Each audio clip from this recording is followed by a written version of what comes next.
Alright, short reloading video. Today wanted to talk about Glock bulge. There's a Glock. That's a 40. This is a got a 40 Gen 2 Glock 22, so a full size, full frame 40. Then I got a Gen 3 Glock 19, which is a 9mm. Okay, and the reason that I'm bringing this up is I have seen so many times someone posts a picture of perhaps they are failing a plunk test, either in a Lyman plunk gauge or oftentimes more likely in their barrel. So they'll show their the results of their plunk gauge, and they'll have, basically they're sitting up like this. They'll say, am I up too far? Is this a fail? Etc. And yeah, it is. It is failing the plunk test. And it would probably fail. It would fail the Lyman plunk test. It would actually be better if I put this on the right way, guys. It probably would sit up too high in that one too, if it's failing in the barrel. Okay, so how do you get that? Well, the problem I see is as soon as somebody posts that picture where they're up a little bit in the barrel,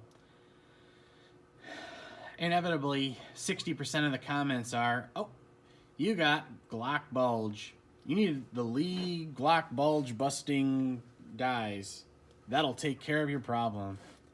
Well, the problem is that isn't their problem, and that's just going to waste money and time. And there's 4 other things that could be going on that are way more likely than a Glock bulge.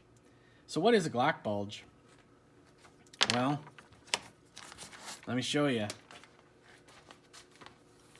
So in this diagram, what happened back in the early 90s, mid 90s maybe, was, and I'll show you on a barrel, there was an increased amount of unsupported chamber in those early barrels. And so what would happen is you'd fire the case, and the case would kind of bulge out like this. And then you'd come in and you'd clean it up with your sizing die, and it would try to clean it up. And it might be able to clean it up, and it might leave a little bit of a bulge left. So if it left a little bit of bulge left and you couldn't clean it up, usually you couldn't use the case again because it only fit back in your barrel one way.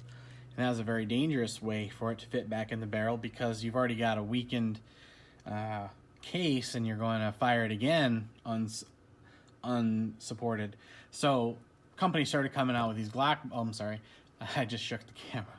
So people started coming out with these Glock bulging systems, which are basically small base dies, and they would be able to clean that up. All right, well, then the worry is, well, what if that cleaned up area that you've pushed back into place or mushed back into place, what if it's still a little weak and you happen to line it back up perfectly in the chamber again? Could you get a case rupture? Well, it's possible. It really depends on how hard are you running your gun, how hot is the loads. So it became a real issue, and unfortunately it's massively overdiagnosed online. Okay, that issue happened primarily on Gen 1 Glock era, so early 90s, mid 90s, 40 Smith & Wesson barrels, maybe some 10mm barrels. And it wasn't a Glock thing. It got blamed on Glock because the Glock was very popular, but a lot of companies had this issue. So let me try to show you what the Glock bulge comes from, supposedly. Okay. You see that area there, right there, where you can see the vertical part of the case? Come on, buddy. I don't want to unfocus this because, my goodness, it's super annoying when everything else is out of focus. So this spot here, you can see on the side here that the walls of the case are completely supported here and here. But right there, you can see a little bit of case unsupported. wall of the case. Now that's part of the web of the case. This barrel does not suffer from Glock bulge at all. That area of the case doesn't really bulge out. It was higher up. They were cutting this ramp deeper into the barrel and causing more of the case to be unsupported. Guys, if you have a gun and you don't know if it's causing Glock bulge, it isn't causing Glock bulge, because if it did, you'd know that gun is an old gun that can cause Glock bulge.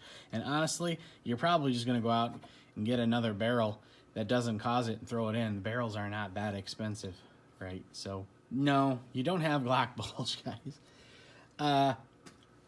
The next video here, this is kind of a two-parter. This is number 1 of 2. The next video, I'm going to go through the 4 things I see the most that are, 3 of them are diagnosed definitely a Glock bulge, and the other one is just another way to fail a plunk test, or a maybe in these little plunkers here or in the barrel itself.